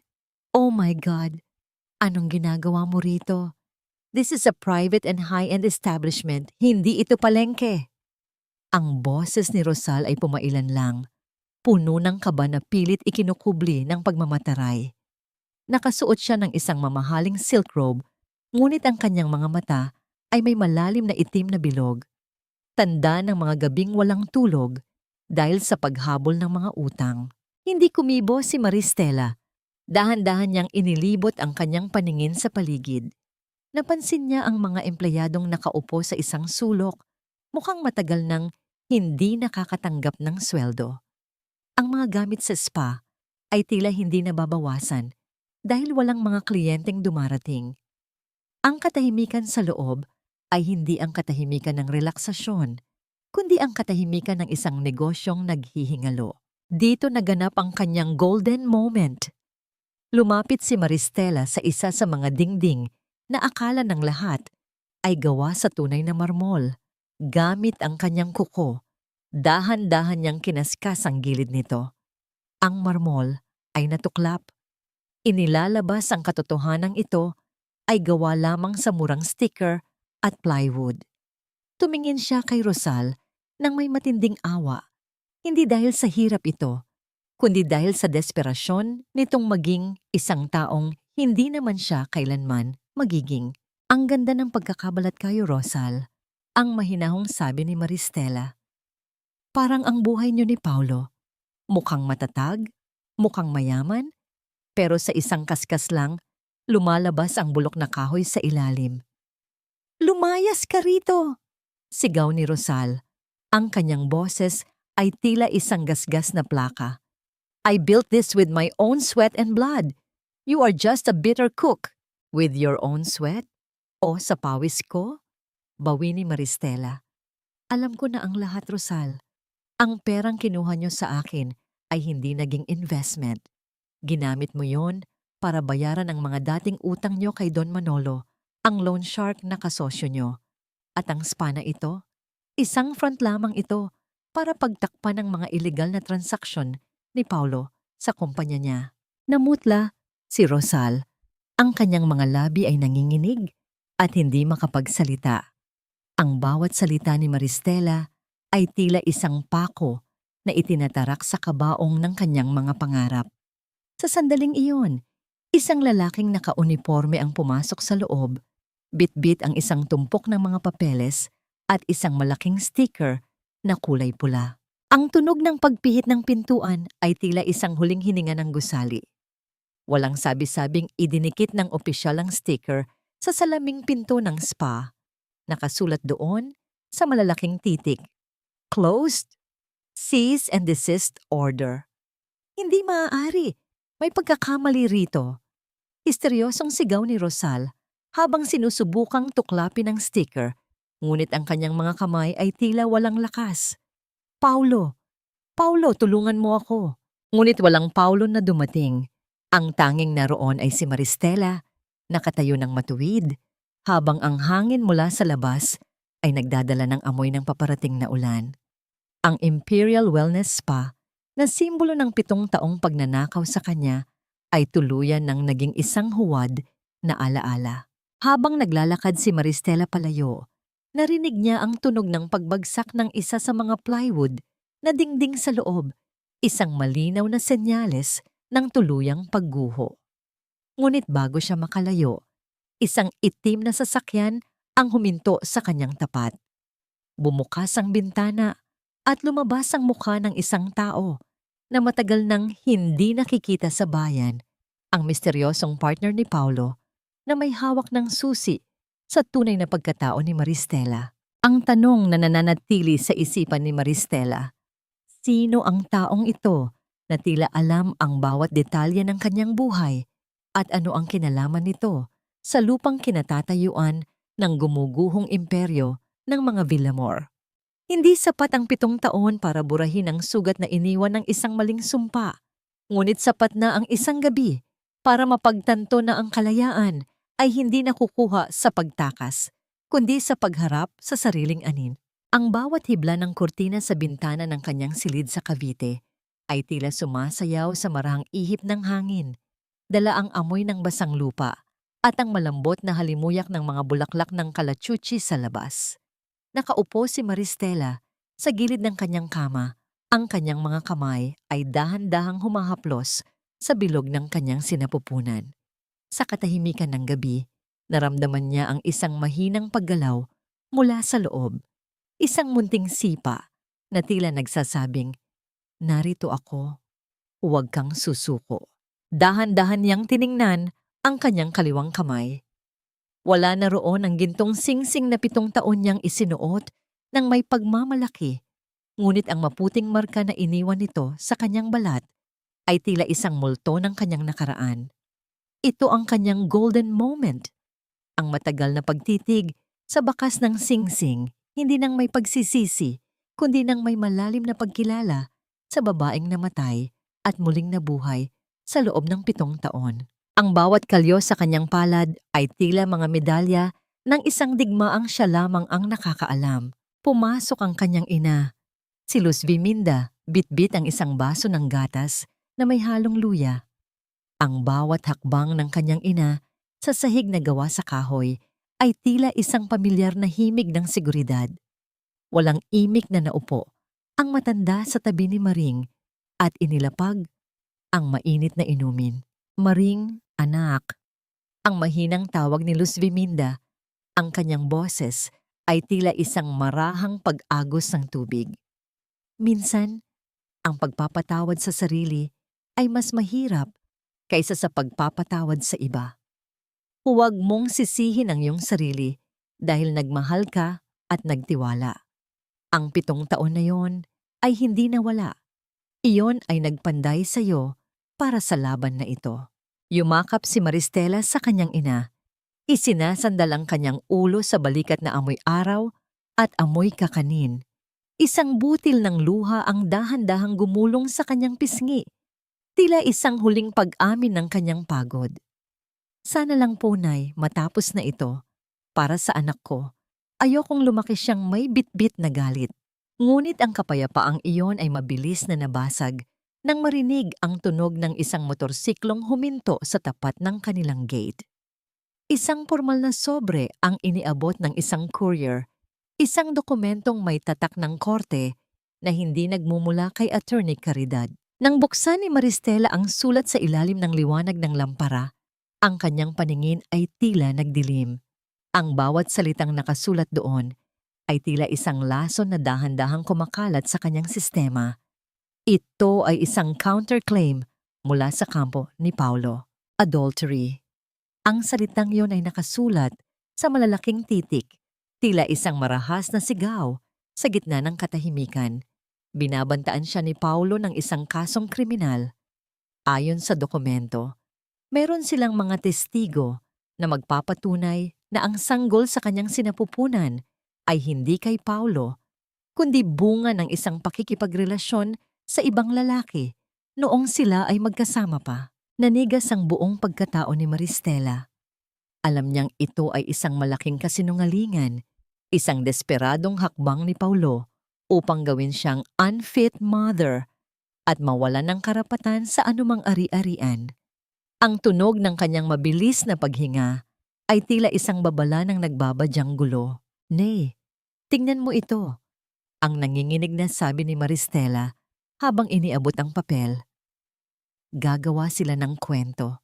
Sasabihin nilang hindi kay Paulo ang batang ito para lang makuha nila ang gusto nila. Gagamitin nila ang dangal ko bilang babae para tapakan ako sa huling pagkakataon. Ang galit na sumiklab sa mga mata ni Luz Viminda ay tila isang apoy na handang tumupok. Ngunit bago pa sila makapagsalita, ang cellphone ni Maristela ay tumunog. Isang text message mula sa isang hindi kilalang numero. "I have the photos, Mangi. Photos of you with another man in a hotel. Better drop the financial charges or these will be on social media by tomorrow morning. Don't play hero for a baby that will only bring you shame." Ang katahimikan sa loob ng silid ay naging mabigat. Tila isang semento na pumipigil sa kanila na huminga. Ang mga anino sa dingding ay tila naging mga halimaw na dahan-dahang lumalapit. Paano lalabanan ni Maristela ang isang kasinungalingang binuo ng may matinding kasamaan? At sino ang taong handang magsinungaling sa ilalim ng sumpa para lamang ubusin ang kanyang pagkatao? Ang cliffhanger. Habang nakatitig si Maristela sa text message, napansin niya ang background ng isa sa mga ipinadalang malabong larawan sa dulo ng mensahe. Ang lugar sa larawan ay pamilyar sa kanya, ngunit ang lalaking kasama niya sa edit na litrato ay isang taong huling-huli niyang makikita bilang kaaway. Sino ang lalaking ito na ginagamit ni Paulo para sa kanyang pinakamaduming laro? Ang bawat batingaw ng orasan sa loob ng silid-pulungan ay tila isang hatol na unti-unting bumabagsak sa katahimikan, mabigat at puno ng tensyon. Nakaupo si Maristela sa gitna ng malamig na silid. Ang kanyang likod ay tuwid na tila isang kawayang tumanggi sa lakas ng hangin. Sa tapat niya, si Paulo ay may isang mapanuyang ngiti habang inilalatag ang mga ebidensya ng kanyang pekeng akusasyon. Ang amoy ng lumang papel at ang amoy ng mamahaling kape ni Paulo ay naghahalo.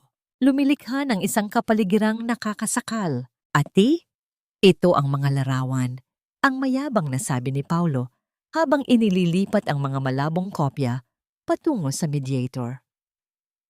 Kitang-kita rito ang asawa ko na may kasamang ibang lalaki sa isang hotel. How can she claim to be a victim when she is the one committing adultery? This baby she is carrying, it's a lie. Hindi sa akin ang batang iyan. Dahan-dahang kinuha ni Attorney Caridad ang mga larawan. Isang matalim na tingin ang ipinukol niya kay Paulo bago lumingon kay Maristela. Ang katahimikan sa loob ng silid ay naging kasing tigas ng semento. Dito naganap ang golden moment ni Maristela. Kinuha niya ang isa sa mga larawan, tinitigan ang mukha ng lalaking edit na isinama sa kanyang tabi. Sa halip na umiyak o magwala, isang marahang buntong hininga ang kumawala sa kanyang mga labi. Dahan-dahan niyang iniharap ang larawan kay Paulo. "Ang lalaking ito, Paulo?" Ang boses ni Maristela ay tila isang malamig na agos ng tubig, malinaw at puno ng dignidad. "Ito si Mang Cardo, ang delivery rider na tinulungan ko noong gabing bumaha sa palengke dahil nasiraan siya ng motor. Ang hotel na sinasabi mo, iyan ang labi ng kooperatiba kung saan ako kumuha ng supply ng bigas. Ang galing ng pagkakakrop. pero nakalimutan mong tanggalin ang logo ng sako ng bigas sa background. Namutla si Paulo, ang kanyang mapanuyang ngiti ay dahan-dahang naging isang grimace ng takot. Ngunit hindi pa doon nagtatapos ang laban. Tumango si Attorney Caridad at nagbukas ng isang laptop. Since we are talking about evidence, ang sabi ni Attorney Caridad, gusto naming ipakita ang video mula sa security camera ng inyong dating condo na kinuha namin sa tulong ng admin. This was recorded 3 days before my client left the house.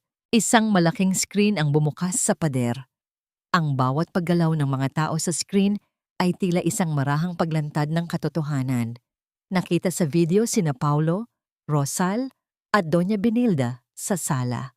Ang tunog ng kanilang mga boses, bagamat mula sa recording, ay tila mga kaluluwang nagsasalita mula sa impyerno. Kailangan nating siguraduhin na hindi sisipot ang batang iyan. Ang boses ni Rosal sa video ay malinaw at nakakakilabot. Kapag nawala ang sanggol na yan, mas madali nating makukuha ang pirma ni Maring para sa spa. I-gaslight nyo lang siya, Mama. Sabihin mo na ang stress niya ang dahilan kung bakit mahina ang kapit ng bata. Naririnig din sa video ang tawa ni Paulo. Don't worry, Rosal. Maring is just a bank account with legs. Kapag nakuha na natin ang lahat, itatapon ko na siya sa kalsada na parang basahan. Ang bawat salita sa video ay tila isang matalim na kutsilyo na humihiwa sa huling depensa ng mga Villamor. Si Doña Benilda ay napahawak sa kanyang leeg, tila nahihirapan ng huminga sa pagkakataong ito dahil sa tunay na takot. Si Rosal ay napayuko. Ang kanyang muka ay kasing puti ng papel. Isang matinding katahimikan ang bumalot sa silid nang matapos ang video.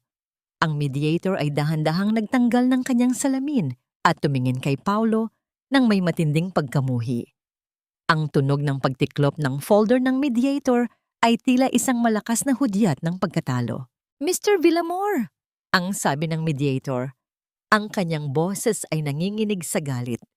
Sa loob ng 10 taon ng paghawak ko ng mga kaso ng pamilya, ngayon lang ako nakakita ng ganitong uri ng kasamaan.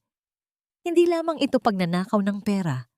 Ito ay pangkabuhayan at emosyonal na pagpatay sa sarili mong asawa. Bago pa makapagsalita si Paulo, bumukas ang pinto ng silid at pumasok ang isang lalaking nakauniporme ng pulis. May hawak itong 2 dokumento. Ang bawat paghakbang ng pulis sa sahig ay tila isang mabilis na tibok ng kaba sa dibdib ni Paulo. Mr. Paulo Villamor and Miss Rosal Villamor, ang formal na tanong ng pulis. Mayroon kaming warrant para sa inyong pag-aresto dahil sa kasong falsification of public documents at estafa. At Mr. Villamor, tumawag din ang inyong kumpanya. You are officially terminated from your position effective immediately dahil sa paggamit ng kumpanya para sa inyong personal na mga utang. Ang mundo ni Paulo ay tuluyang gumuho. Ang kanyang suit na kanina ay tila isang baluti, ay naging isang mabigat na pasanin. Tumingin siya kay Maristela. Ang kanyang mga mata ay nagsusumamo na para siyang isang basang sisiw. Maring, please, pag-usapan natin ito. Ang gumaralgal na sabi ni Paulo habang ang mga kamay niya ay dahan-dahang pinupusasan. Dahan-dahang tumayo si Maristela. Ang kanyang golden moment sa huling pagkakataon sa silid na yon ay ang paglapit kay Paulo. Hindi niya ito sinampal, hindi niya ito minura. Sa halip, kinuha niya ang maliit na sobre ng pera na kanina pa niya hawak at inilapag sa harap ng asawa. Ito ang huling barya mula sa katulong mo, Paulo, bulong ni Maristela. Ang kanyang tinig ay puno ng kapayapaan. Gamitin mo yan para pambili ng pagkain mo sa loob. Dahil simula ngayon, ang tanging boses na maririnig mo mula sa akin ay ang boses ng hustisya. Habang inilalabas ng mga pulis sina Paulo at Rosal, naramdaman ni Maristela ang isang malakas at masiglang sipa sa kanyang sinapupunan. Ngunit sa gitna ng kanyang tagumpay, isang mensahe ang pumasok sa kanyang telepono mula kay Elias. Maring, may problema sa ancestral house. Isang tao ang nag-claim na ang lupa ay naibenta na 10 taon na ang nakalilipas. At ang nakapirma sa dokumento ay hindi si Paulo, kundi ang iyong yumaong ina. Ang cliffhanger. Paano naging posible na ang kanyang ina ang nagbenta ng lupa sa isang taong hindi nila kilala? May mas malaki pa bang lihim na itinatago ang pamilya Alcaraz na maaaring bumawi sa lahat ng tagumpay na nakamit ni Maristela? Walang bisa ang pirma ni Mama Rito Papa. Sa panahong sinasabi ng dokumentong ito na ibinenta ang lupa, nasa ospital siya at hindi na halos makahawak ng panulat, lalo na ang lumagda sa isang deed of sale. Ang boses ni Maristela ay may panginginig ng galit habang hinahawakan ng isang luma at naninilaw na dokumento sa loob ng kanilang maliit na sala sa Cavite. Ang amoy ng ginisang bawang at sinaing na bigas mula sa kusina ay hindi sapat upang pawiin ang lamig na dulot ng bagong katotohanan ito. Sa labas, ang tunog ng hangin na humahampas sa mga dahon ng mangga ay tila isang malungkot na bulong ng kanyang yumaong ina, nagbabala mula sa kabilang buhay. Kaharap niya ang kanyang ama na si Elias, na ang mga mata ay puno ng pagod at pagsisisi. Dito naganap ang Moy Kim Koboykan, habang ang mga balita sa radyo ay nag-uulat tungkol sa pagkakaaresto sa mga kilalang realtor sa Maynila dahil sa estafa, sina Paulo at Rosal. Si Maristela naman ay nakatitig sa ebidensya na ang pagtataksil sa kanya ay nagsimula pa bago pa man siya ikasal. Sinasabi rito na ang bumili ng ancestral house natin ay ang Villamor Holdings. Ang patuloy ni Maristela, ang kanyang boses ay tila isang matalim na hangin. 10 taon na ang nakalilipas. Ibig sabihin, bago pa ako ligawan ni Paulo, pinaplano na nila na ubusin ang lahat ng meron tayo. Ginamit nila ang pagkakasakit ni Mama para pekein ang kanyang pirma. Naramdaman ni Maristela ang isang matinding suvobonbentrong. Ang kanyang lalamunan ay tila binarahan ng tuyong buhangin at ang kanyang mga kamay ay naging malamig na tila yelo. Ang bawat alaala ng kanyang matamis na panliligaw ni Paulo, ang mga bulaklak, ang mga pangako ng proteksyon, ay naging mga mapait na abo sa kanyang bibig.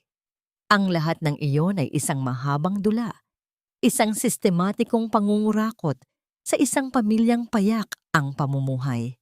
Dito naganap ang kanyang golden moment. Habang tinititigan ng dokumento, lumapit ang isa sa kanyang mga bagong empleyado sa catering, isang babaeng dati ring biktima ng pang-aabuso. Inabutan siya nito ng isang baso ng maligamgam na tubig at marahang hinaplos ang kanyang balikat. Sa sandaling iyon, napagtanto ni Maristela na hindi na siya nag-iisa.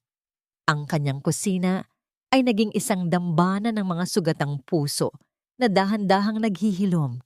Ang init ng baso sa kanyang palad ay nagpaalala sa kanya na mayroon siyang kapangyarihan na baguhin ang daloy ng kwento. Sa kabilang panig, ang karma ay dahan-dahang gumagapang sa mga Villamor. Ang mansyon na itinuring nilang kaharian ay naging isang kulungan ng kahihiyan. Dahil sa pagkakaaresto ni na Paulo at Rosal, ang bangko ay mabilis na kumilos. Ang tunog ng mga sapatos ng mga sheriff na naglalakad sa kanilang makinis na tiles ay tila isang martsa ng kamatayan para sa kanilang dangal. Nakaupo si Doña Benilda sa isang plastik na upuan sa labas ng kanilang gate. Bit-bit ang isang lumang bag na puno ng kanyang mga pekeng alahas. Ang bawat pagkabit ng pulang foreclosed na selyo sa kanilang malaking pinto ay tila isang malakas na sampal sa kanyang mukha. Wala na ang mga utusan, wala na ang mga kaibigang simbahan na dati ay pumupuri sa kanya. Ang tanging naroon ay ang alikabok ng kalsada at ang malamig na tingin ng mga taong dati niyang minata. Pumunta si Maristela sa kulungan upang harapin si Paulo sa huling pagkakataon bago ang formal na paglilitis. Sa likod ng rehas, ang anyo ni Paulo ay tila isang basahang nadumihan ng putik. Wala na ang kanyang kumpiyansa, wala na ang kanyang kapangyarihan. Maring, help me. Sabihin mo sa kanila na nagkamali lang sila. Ang desperadong pagsamo ni Paulo, ang boses ay paos at puno ng takot. Para sa anak natin, Maring, huwag mo akong hayaang mabulok dito. Tumingin si Maristela sa lalaking naging sentro ng kanyang mundo sa loob ng 7 taon. Ang kanyang boses ay hindi na nanginginig. Ito ay kasing tigas na ng bakal. Ang anak ko ay magkakaroon ng pangalan, Paulo, pero hindi ang pangalan mo, sabi ni Maristela. Ang ancestral house na ninakaw nyo, nabawi ko na ito sa tulong ni attorney, Caridad. At ang lahat ng perang kinuha nyo sa amin, sisiguraduhin kong bawat sentimo ay ibabalik nyo hanggang sa maging pulubi kayo. Dahan-dahang tumayo si Maristela at humaplos sa kanyang tiyan. Ang munting buhay sa loob ay muling sumipa, isang masiglang pagpapatunay ng kanyang tagumpay. Iniwan niya si Paulo na nagsisigaw sa likod ng rehas. Ang mga tinig nito ay tila mga kaluluwang naliligaw sa dilim. Habang naglalakad si Maristela palabas ng presinto, ang araw ay dahan-dahang sumisikat sa abot tanaw ng Cavite. Ngunit sa kanyang pag-uwi, isang itim na envelope ang naghihintay sa kanyang mesa. Walang nakasulat na nagpadala, ngunit sa loob nito ay may isang lumang litrato. Isang litrato ng kanyang ama, si Elias, na may kasamang isang batang babae na kamukhang-kamukha ni Maristela. Ngunit sa background ay ang mansyon ng mga Villamor noong bago pa man ito itayo. Ang cliffhanger. Ano ang kinalaman ng kanyang ama sa pinagmulan ng kayamanan ng mga Villamor at bakit tila may bahagi ng kanyang pagkabata na pilit na ibinaon sa limot? Mayroon pa bang mas malalim na lihim na nakatago sa ilalim ng lupang kanyang nabawi? Hindi tayo naging biktima ng tadhana, anak. Tayo ay naging biktima ng isang pagnanakaw na nagsimula pa bago ka isilang. Ang lupang kinatatayuan ng mansyong yon ay hininga at buhay ng iyong lolo na kinuha nila sa pamamagitan ng panlilinlang. Ang boses ni Elias ay tila isang dahan-dahang pagbukas ng isang lumang baul. Maalikabok, ngunit puno ng mga gintong katotohanan. Nakaupo sila sa ilalim ng liwanag ng buwan sa Cavite habang ang amoy ng kumukulong tsokolate na may halong gata ay pumupuno sa hangin. Hawak ni Maristela ang lumang litrato. Ang kanyang mga daliri ay dahan-dahang humahaplos sa imahe ng kanyang sarili noong bata pa siya. Sa likuran niya, ang lupang bakante pa noon ay ang mismong lugar kung saan itinayo ang imperyo ng mga Villamor. Dito naganap ang golden moment ng pag-unawa. Napagtanto ni Maristela na ang lahat ng panunumbat ni Doña Benilda tungkol sa utang na loob ay isang malaking balintuna. Hindi si Maristela ang may utang. Ang mga Villamor ang 10 dekadang nabaon sa utang sa kanyang pamilya. Ang bawat pagmamaliit sa kanya bilang hamak na tagapagluto ay isang paraan lamang upang itago ang kanilang sariling takot. Ang takot na balang araw ay mababawi ng tunay na tagapagmana ang lahat. Tapos na ang lahat, Papa. Ang mahinahong sabi ni Maristela habang inilalagay ang litrato sa loob ng kanyang wedding album sa huling pahina kung saan wala na ang anino ni Paulo. Hindi ko na kailangan ang mansyong iyon.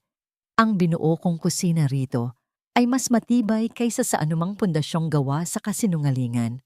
Lumipas ang ilang buwan ng buwan at ang tagumpay ng kusina ni Maring ay tila isang apoy na mabilis na kumalat sa buong lalawigan. Ang bagong branch ng kanyang catering sa sentro ng Cavite ay hindi lamang isang kainan. Ito ay naging silungan ng mga kababaihang tulad niya. Mga inang iniwan, mga asawang inabuso sa pera, at mga babaeng nangarap na muling tumayo. Ang tunog ng mga kutsilyo na sabay-sabay na naghihiwa ng mga sangkap at ang tawanan ng mga babaeng nagtutulungan ay tila isang symphony ng paghilom. Sa kabilang dako, ang huling paglilitis ni na Paulo at Rosal ay naging paksa ng bawat usapan sa bayan. Sa loob ng silid hukuman, ang bawat hakbang ng judge patungo sa kanyang upuan ay tila isang mabigat na tibok ng kaba sa dibdib ni Paulo. Nakasuot ang dating asawa ni Maristela ng isang kupas na dilaw na t-shirt ng bilangguan. Ang kanyang buhok ay magulo at ang kanyang muka ay tila isang tuyong dahon na anumang oras ay pwedeng madurog. The court finds the defendants guilty of multiple counts of estafa and falsification of public documents. Ang hatol ng hukom, ang bawat salita ay tila isang malakas na hudyat ng pagbagsak ng martilyo ng katarungan. At kaugnay ng civil case ni Mrs. Maristela Alcaraz, ang lahat ng ari-ariang nakuha sa pamamagitan ng ilegal na paraan ay ipapawalang bisa at ibabalik sa tamang nagmamay-ari. Nang marinig ang hatol, si Rosal ay bumagsak sa kanyang upuan, ang kanyang mga luhang pilit na inilalabas ay tila wala ng halaga. Si Paulo naman ay napatitig sa kisame, tila doon lamang niya napagtanto na ang 7 taon ng kanyang pagiging mastermind ay nauwi sa isang habambuhay na pagkakakulong sa sarili niyang kasamaan. Isang hapon, habang nag-aayos ng mga huling orders si Maristela, isang formal na puting sobre ang dumating. Ang bawat pagpunit niya sa papel ay may kasamang marahang paghinga. Ito ang pinal na desisyon para sa kanyang annulment. Ang salitang final and executory ay nakasulat sa itaas, tila isang liwanag na tumagos sa madilim na ulap ng kanyang buhay. Malaya na ako, bulong ni Maristela sa kanyang sarili. Sa sandaling iyon, naramdaman niya ang isang matinding sipa mula sa kanyang sinapupunan, isang masiglang pagbati mula sa kanyang anak. Ang mga luhang dahan-dahang gumulong sa kanyang pisngi ay hindi na mga luha ng sakit, kundi mga luha ng wagas na kaligayahan. Dahan-dahan niyang kinuha ang kanyang apron na ngayon ay may nakaburdang logo ng kusina ni Maring at isinuot ito ng may dangal. Ang amoy ng sariwang luto na kanin at ang bango ng adobo ay sumalubong sa kanya. Tila isang pangako ng isang kinabukasan na siya mismo ang nagluto at nagtimpla. Habang papalubog ang araw sa Cavite, bitbit ni Maristela ang isang basket ng mga kakanin at naglakad patungo sa dalampasigan. Ang bawat hakbang niya sa buhangin ay tila isang marahang pag-iwan sa mga bakas ng kanyang nakaraan. Alam niya na sa darating na buwan, ang munting tinig ng kanyang anak ang magiging pinakamasarap na himig sa kanyang kusina. Ang aliping minahal at inabuso ay wala na. Ang tanging naroon ay isang matatag na ina, isang matagumpay na negosyante, at isang babaeng sa wakas ay nahanap ang kanyang sariling halaga sa kabila ng lahat. Ang bango ng kapayapaan ay tila mas matamis kaysa sa anumang espesyal na putahing nailuto ni Maristela sa loob ng maraming taon. Sa gitna ng kanyang bagong kusina, isang malawak, maliwanag, at masayang espasyo na puno ng tawanan ng mga kapwa niya inang nagtatrabaho. Nakatayo si Maristela habang pinagmamasdan ang huling sinag ng araw na tumatama sa mga garapon ng asukal at asin. Wala na rito ang amoy ng panunumbat o ang usok ng pait. Ang bawat sulok ng kusina ni Maring ay humihinga ng tagumpay na hindi kinuha sa iba, kundi binuo mula sa sariling mga pangarap. Sa kanyang mga bisig, mahimbing na natutulog ang munting si Maria Esperanza. Ang bawat marahang paghinga ng sanggol ay tila isang himig na nagpapahinto sa mundo ni Maristela. Ang munting mga daliri nito na humahawak sa kanyang damit ay ang pinakamahalagang kontrata na nilagdaan niya sa kanyang buhay, isang pangako ng proteksyon, pagmamahal, at katapatan. Dito naganap ang huling golden moment ni Maristela. Dahan-dahan niyang hinalikan ang noo ng anak at sa sandaling iyon, naramdaman niya ang huling piraso ng kanyang pira-pirasong puso na tuluyan ng nabuo. Anak, ang iyong pangalan ay Pag-asa dahil ikaw ang nagturo sa akin na ang isang babae ay hindi lamang isang katulong o isang V para sa iba. Bulong ni Maristela sa hangin. Ikaw ang nagpaalala sa akin na ang aking halaga ay hindi sinusukat sa dami ng aking pagsisilbi, kundi sa lalim ng aking paggalang sa aking sarili. Lumapit ang kanyang ama na si Elias. Bit-bit ang isang tray ng bagong gawang kakanin. Ang kanyang mukha ay maaliwalas malayo sa bigat na dinala niya noong mga panahong nakikita niyang nagdurusa ang kanyang anak. Inilapag niya ang tray at inakbayan si Maristela. Ang katahimikan nila ay puno ng pag-unawa. Ang ancestral house ay muli nang naging tahanan ng mga Alcaraz at ang bawat dokumentong dati ay ginamit sa kasamaan ay naging mga abo na lamang ng nakaraan. Tinanong ni Maristela ang kanyang sarili. Napatawad na ba niya? Sa kanyang isipan, nakita niya ang mukha ni Paulo sa likod ng rehas, ang anyo ni Rosal, na nawalan ng ningning, at ang matanda at nag-iisang si Doña Benilda. Ang sagot ay dumating ng may kalinawan. Hindi niya kailangang kalimutan ang sakit, ngunit pinili niyang bitawan ang bigat ng galit. Ang pagpapatawad ay hindi para sa kanila. Ito ay para sa kanyang sariling katahimikan. Napatawad na niya ang kanyang sarili dahil sa pananatili ng matagal at sa pagpapatawad na yon, nakatagpo siya ng tunay na binyen. Ang buhay ni Maristela ay naging isang buhay na patotoo para sa bawat babaeng nakikinig sa kanyang kwento habang naglalaba, nagluluto o nag-aalaga ng anak. Ang aral na iniwan niya ay malinaw na tila kristal. Ang pag-ibig ay hindi dapat maging isang tanikala. Ang isang asawa ay katuwang, hindi kasangkapan. At sa oras na ang iyong dangal ay sinimulan ng tapakan ng ang pinakamalakas na ingay na magagawa mo ay ang tunog ng iyong mga hakbang habang naglalakad palayo patungo sa iyong sariling kalayaan. Habang dahan-dahang lumulubog ang araw, iniwan ni Maristela ang kusina upang yakapin ang kanyang pamilya. Ang kusina ni Maring ay patuloy na magluluto, hindi lamang ng pagkain, kundi ng mga bagong simula para sa lahat ng mga pusong minsan nang naging redundant sa paningin ng iba. Sa huli, ang buhay ay parang isang maayos na nilutong ulam. Kailangang dumaan sa init, kailangang matimplahan ng luha, ngunit sa huli, ang tamis ng tagumpay ang mananatili sa panlasa.